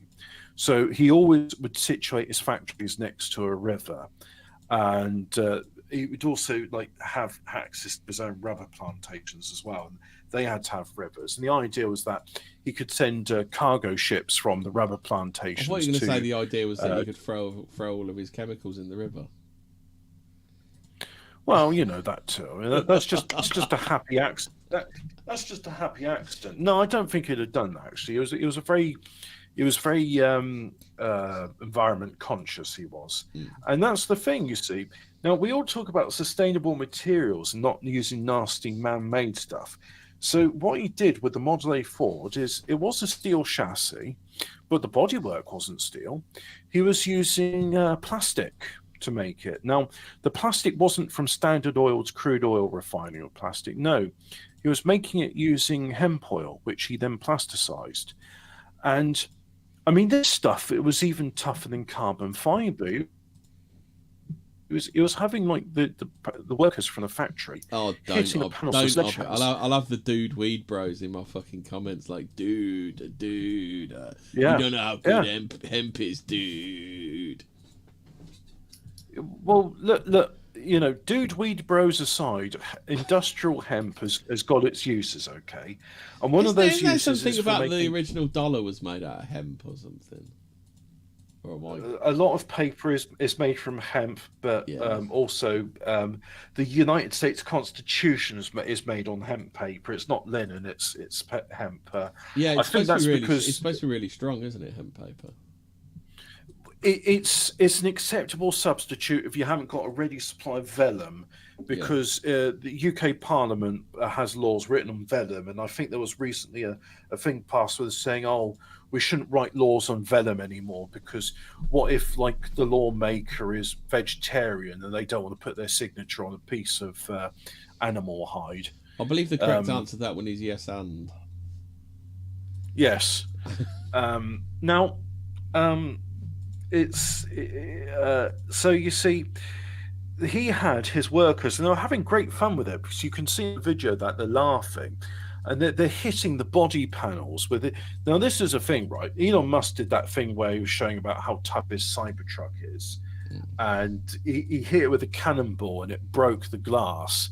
Now, Henry Ford's workers were hitting the panels with sledgehammers, and they're bouncing off, and they're rubbing their hands on it over. And this is the bit which I find like, okay, so something's not right here. Maybe it's just the low quality of the footage, but they're running the hands on. You can't even see a scratch on it. It's like, so are these unpainted panels? Are these panels that have, because you can't just. Wow, actually, that's a good question, because you can embed pigments into plastic, can't you? I mean, we're all familiar with plastic, right? We don't sort of like run our fingernail on it and go, oh, the paint's flaking off my plastic. No, the pigment's in the plastic itself. And that was it. Yeah, there's just the workers, you could see them, they're hitting it with sledgehammers. The hammers are bouncing off. They're all laughing because they think it's a great fun. Like the bosses said, hey, I want you to hit the cars with the sledgehammers. And they go, hey, these panels are pretty cool. And it's like, you know what? I'm thinking to myself, why don't we use plastic panels in cars? Because they don't rust. They're lightweight. You don't need them for structural support because you want your crumple zones and all. I'm starting to think that that people. Well, would it be because it shatters? Would it be because it shatters?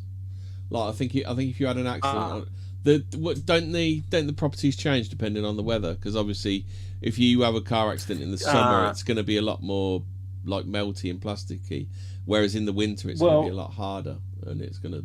No, because you can use plastic hardeners to set that, because if you got thermosetting plastic, then it will sort of. But the thing is, I mean, we've all used plastic clothes pegs, right? And they're shit because after a couple of seasons of the UV light from the sun, which seems to be a lot harsher than what it was 20 years ago. That was what I was going to say next would be the UV. It makes the plastic brittle, but.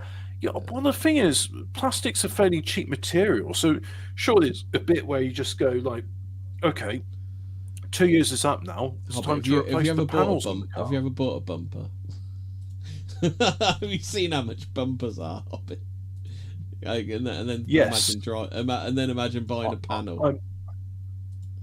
Yeah, but okay, it's all needlessly inflated by them. I know it's all needlessly inflated by the manufacturers. But... Well, yeah, you say that, but I mean, I can get a Mark IV golf panel for £140, and that's paint matched as well. Yeah. And my dad says somewhere there's a VIN code in golfs which will tell you what the paint's called, because I mean, to me it looks dark green. It's British racing green, but I think all vehicles do, don't they? Isn't it? It's somewhere just inside the bonnet, isn't it? Oh, I suppose that's what the DVLA uses. They look at the car's VIN number and then they say, oh yeah, well it's registered as dark green then if you've got a dark green car. Yeah. Doxed, Hobbit's got a dark green Mark IV Golf. Yeah, and I've got a Jag too, mate. Yeah, so Jag. You've got a Jag. Yeah. Got a Jag. Tesla made this Wardenclyffe town. Anyway, let's carry on with this thing.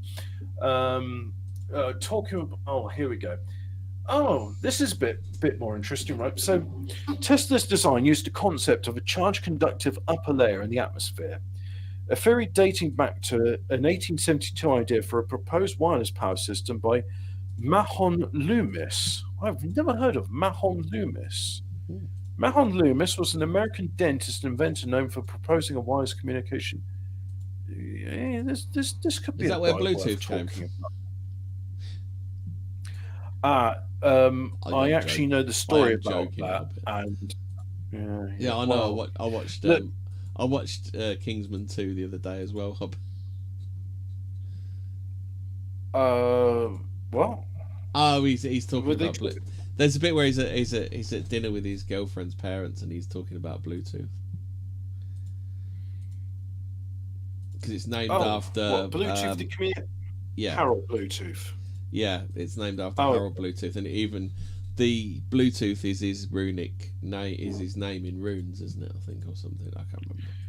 Well, they just you can write names like that in runes. It's the thing. Well, actually, yeah, the Bluetooth icon is a runic thing for. Well, I mean, it looks like a B. That's all. So Yeah. the thing is, when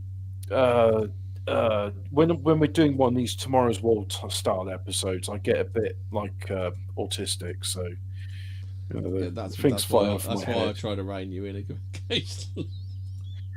So Tesla not only believed that he could use this layer as the return path in his electro.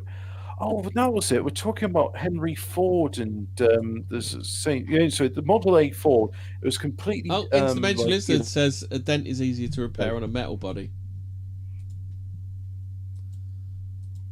But I think used. A dent is easier to repair on a metal body.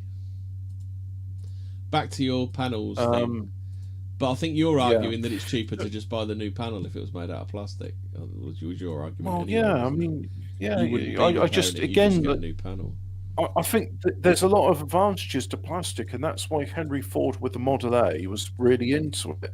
But then, Standard Oil did their thing with like the crude oil and stuff, and so plasticizing hemp just wasn't working out because back when Rudolf Diesel was making his diesel engine, he didn't have access to refined petroleum distillates. He had access to peanut oil, and his engine ran on peanut oil. And people to this day, if they get an old, when I say an old one with a mechanical fuel pump, they'll get an old diesel and they'll run it on cooking oil because it's tolerant of that thing. And in fact, there are processes involved where they can, it's called making biodiesel. You do processes to remove the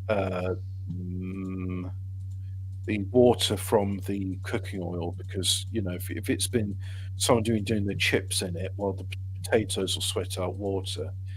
And there's also something where you combine ethanol with the cooking fat in order to make a that's it, you're homogenizing the fatty acid chain lengths because you want everything to burn at a consistent rate. So that's why you need it all to be homogenized. So would you also put the ethanol in it to prevent like sludging as well? I don't know about that. I haven't looked too much into. So I think that's the downside to biodiesel. using cooking oil. If you're using it in like late summer, winter sort of time, it's going to turn to sludge in your pipes. And I think that's the freezing point. The freezing point of cooking oil is not as good as diesel. So the people that say biodiesel, they say during the winter, and if you're in somewhere very cold, just use diesel. But during the winter, you want to mix it half and half. And they say what you should do is just have in a clear container some biodiesel and diesel and mix up into various concentrations and label it. And then you can sort of see that, that style of diesel is all sludged up, so I better use that. And you do have to clean your fuel filters more frequently if you use biodiesel because your vehicle smells of chips when you drive. Not a bad thing. No, not a bad thing, but a thing. Not bad. Not.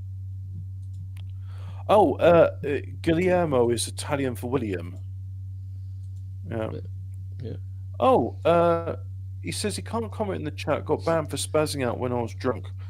I'm called to see three joggers jogging by. It's possible to unban me. Thank you, bastards. My parents had a glass bird that perpetually dipped its beak into a glass of water. Oh yeah, that's a weird thing. It is perpetual motion. Where are you reading that?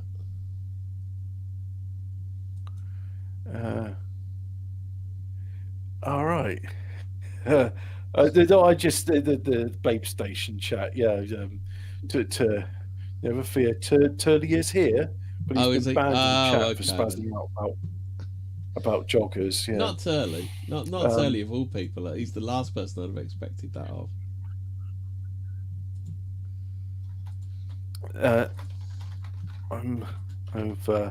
I will bring it for him, and he and I can take it apart, and I can watch him assemble it. My nephew's excited at some Lego I'm going to give him. I've got him into Lego Technic. He's only about 7 years old, and he's like, oh yeah, it's the right age to play Lego Technic. Good stuff. I'm when he's old enough, I'm going to train him to play Factorio. I got a feeling he's on the spectrum, and so You're just gonna put him on the. Yeah. If he ain't on the spectrum, you're gonna put him firmly on it. I suspect he's on the spectrum, because the thing is, I know his dad, my cousin, and he's on the spectrum. So yeah, like father, like son, as they say. And I'm delighted that he's still excited about. Well, I mean, he's 7 years old. Of course, he's excited about Lego. I mean, I'm excited about Lego, and I'm more than 7 years old. So parents aren't so excited about treading on Lego. Yeah, well, that should tell the parents not to tread on the Lego. Then, it's like the Lego is literally the Gadsden. Oh, imagine the Gadsden flag, but instead of it's a 2x4 Lego brick instead of the snake. Don't tread on me. Yeah, I think that's worse than treading on a snake, isn't it? Oh my God! You know what? I need to. Do we know any artists? I need to commission an artist to make a Gadsden flag, but it's got a Lego brick on it instead of a snake. Grok can do that for you. You know what? Let me just ask you, Grok. You know the Gadsden flag? Could you draw it for me? But instead of the snake, could you replace it with a Lego brick? Keep the slogan the same. Let's see if it does it. Let's see if it. I'm excited about this now. If you do, oh yeah, it's a Gadsden flag. Oh, but that's got a snake on it. It's drawn 2 copies of the Gadsden flag with a snake on it, and don't tread on me. So I'm gonna let's try this again. It's like try same picture but change snake. Same flag, but replace the snake with a Lego brick. Let's see if it does this. Do you remember when like AI couldn't really draw letters, and now it's really good at letters? Fingers. It was really bad at fingers as well, wasn't it? Remember how bad it was at fingers? Yeah, it's still not right though, because you know the AIs that Richie Milkers puts up. It doesn't know how to. Why can't it do eating? It's like really cannot do eating. Can it? Doesn't understand eating at all. It's really struggles when it comes to people without teeth, and it just sort of like goes, "No, I'm putting teeth in there." Lego Gadsden flag. Hey, I'm going to send that to my cousin and say, "Yeah, hey." Has it done it properly this time? Yeah. I'll send a copy to you as well. Yeah. So the audience, we're put it in this Telegram, and I'll save it. Why can't you drag and drop in fucking WhatsApp? Why is it like every other person's fine? WhatsApp, no, best I can do is fuck you. Yeah. I think that's WhatsApp personified. Best I can do is fuck you. Right then, Hobbit. Are we gonna actually put some Tesla? No, we have been talking about Tesla actually, haven't we? Well, yeah, the Lego, Gadsden flags, Tesla, Henry Ford. So it's all look, the Woodwoses have been very kind and generous in this one. Let us talk about it. So the wood, and my nose is only a little bit itchy, only a tiny bit. So the picture's there now. Yeah, you see it? Yeah. Yeah. I just got show that to the audience. How the fuck do you save it? Oh, for fuck's sake! Copying and forwarding's not allowed in this group. Send it on. Stick it in the Discord. I bet. I want to say a rude word. I want to say a really rude word, but we're not allowed to say fuck or bugger on YouTube anymore. So I can't talk like I would Brains normally. products. Is that what you're going to say? Yes.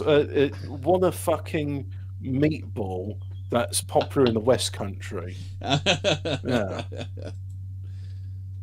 And they're not too spicy either. They are very, very. That's a non-spicy meatball. Because apparently kids prefer them when they're not too spicy. Yeah, I do like Brains products. Hmm.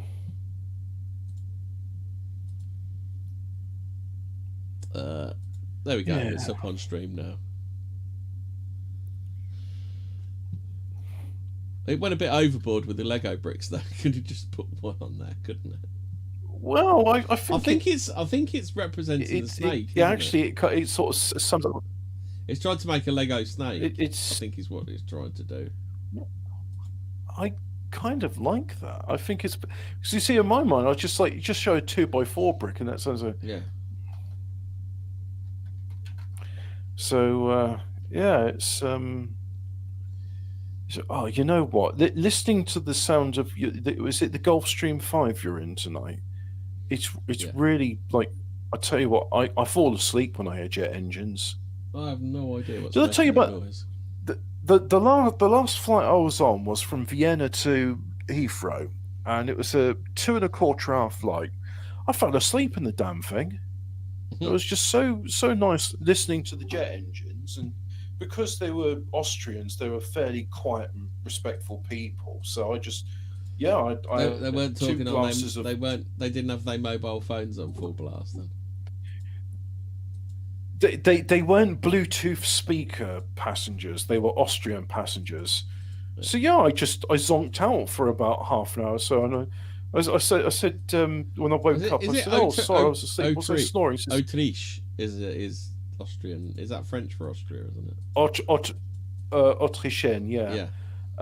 But I think the Germans refer to them as Österreich, so it's very similar. You know, Österreich or Österreich. Yeah, it's so the Germans say it's Österreich, and the French say Autrichienne. It's a different dialect. We say and then there's the English Channel, which for some reason translates to La Manche, the sleeve, isn't it? Is that the sleeve? Is it? I think even in German they call it the English Channel, but so I spoke to my neighbour when I woke up. I said, "Oh, I'm sorry. Was I snoring?" He says, "Yes, you were, but it wasn't very loud." I was like, "Oh, okay." And how long was I asleep for? Approximately 30 minutes. That's a very good approximation they got there. I like that. I wanted to say mit deutsche Präzision, but I resisted the temptation to utter that, because I thought with German precision. Yeah. Because they might say, "I am not German, I am Austrian." Well, yeah. So, is it a bit like calling a jock an Englishman? Oh, when you call the Welshman an Anglo, it's say what you like about the Welsh. They're not thin-skinned at all, and they can certainly go, "Oh well, yeah, well, I'm glad you thought I was an Englishman, but I'm actually Welsh." Yes, so it's called West England in your country. Yeah. We're the cousins of the Anglos, the Welsh. Yes. East Wales. East Wales and West England, yeah, exactly. Yeah. So, in conclusion, Nikola Tesla was the world's most famous pigeon fancier. We didn't even explain about his pigeon fancying. Well, yeah, isn't that illegal? But I just, he fancied pigeons more than that North FC bloke. Do you remember that one that killed that seagull? Because it had his chips or something. Do you remember that one? Well, it's our old story. Look, North FC Boomer did nothing wrong. If the seagull didn't want to die, he shouldn't have been fucking with his chips. Fucking rats for rings. Yeah, it's just like, look, It's very simple, right? If you don't want to die, don't nick someone's chips. Don't touch me Simple chips. as. Simple as. Yeah. Do you know why I'm not? Do you know why I'm not worried about being killed? Because I'm not going to nick anybody's chips. Yeah. Simple as. Yeah. In fact, some people say that seagull was the had it coming. Who was Tony Martin's Some would say it. Some would say it had it coming. Yeah. So some would say that was the George Floyd of seagulls. I was trying to. Was it? I was trying to remember what. I can't. Polly can't breathe. Polly can't breathe. I was trying to remember what's the name of Tony Martin's alleged victim. I don't know. The one which he allegedly shot in the back. Allegedly. No, I think he actually did shoot him in the back, and he was convicted of it. So I think you're all right there. Allegedly. You know, allegedly they wanted to do him for manslaughter, but then I think he's dead. Said, I think he's dead now, so it's doubly all right to say he shot that kid in the back. Well, look, he died when he was shot in the back. But look, if you don't want to be shot, do you know why I'm not worried about farmers like Tony Martin shooting me in the back? Because I'm not going to repeatedly burgle them. Yeah. In fact, you know, I'm not going to even burgle them once, and you can quote me on that.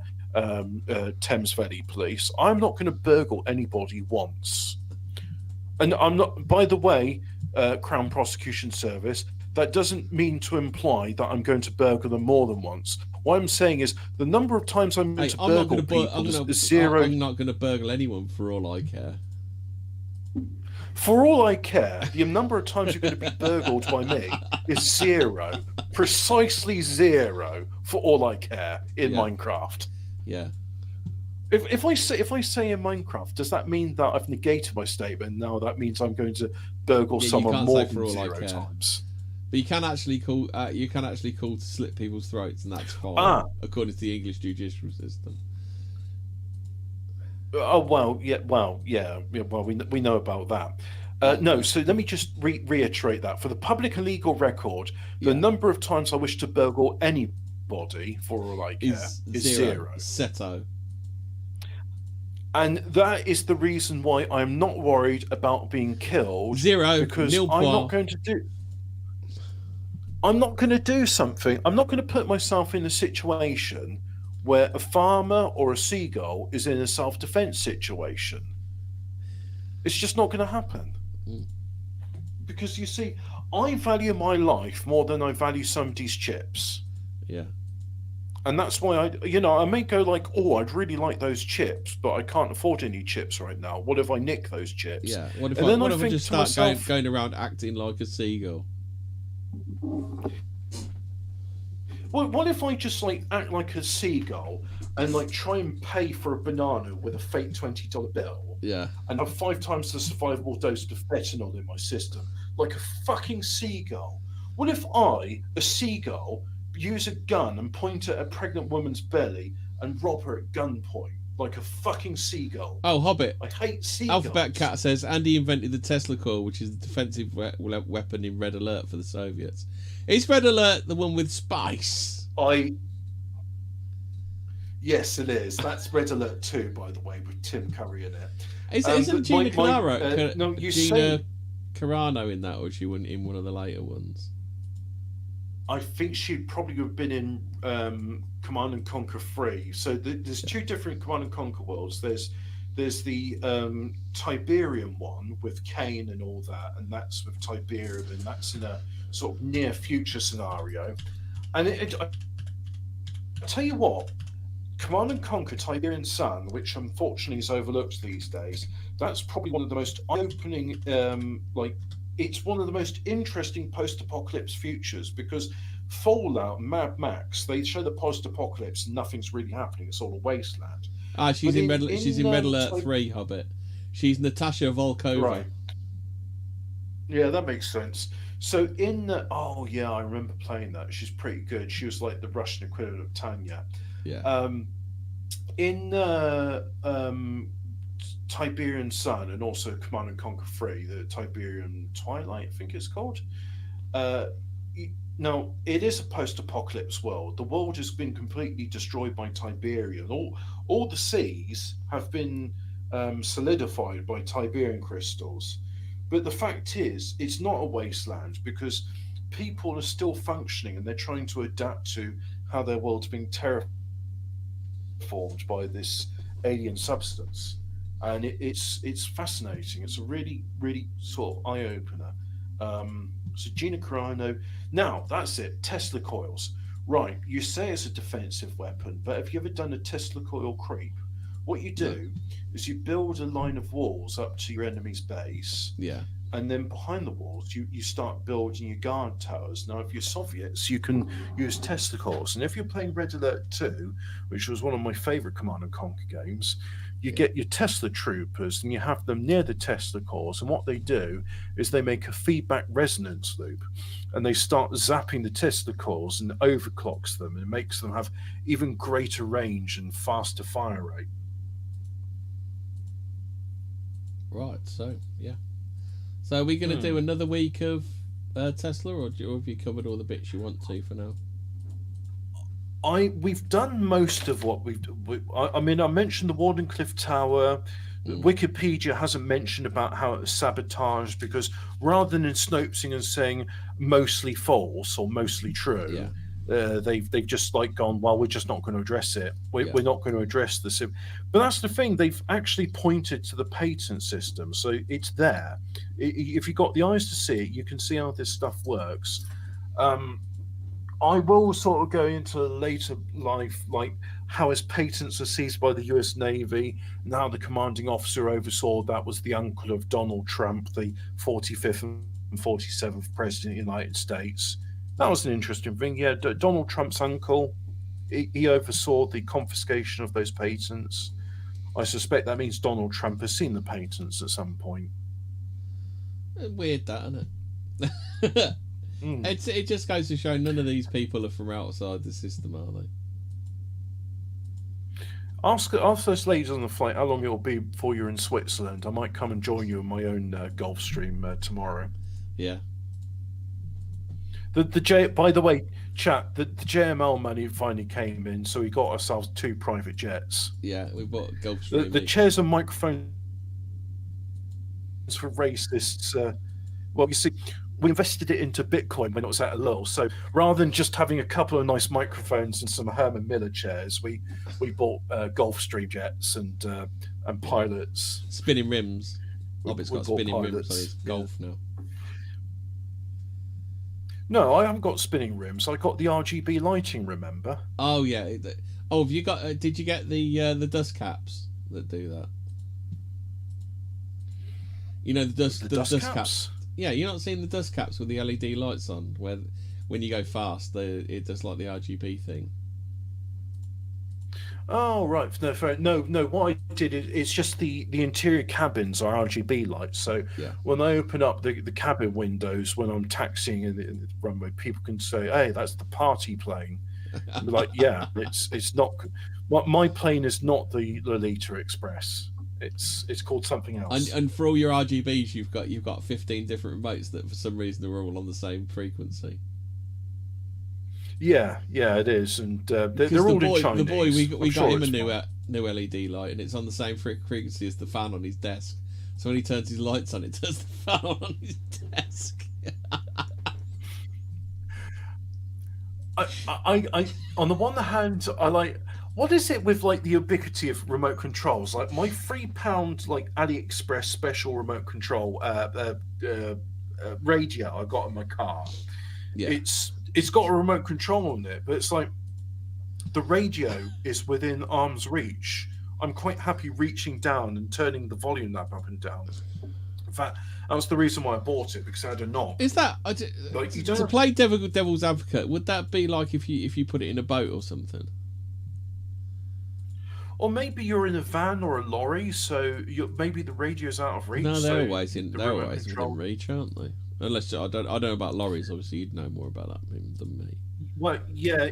If you're like in a sleeper cab, some of them got very tall roofs, and you'd actually have to stand out of your seat in order to adjust the radio, which is not something you officially should be doing whilst you're driving, because you have to take your seatbelt off. And if your lorry's not a P reg, then you're not allowed to. You have to wear a seatbelt. Or if you're If bedding you're- down for the night and you're in the nuddy, and you know, Yeah.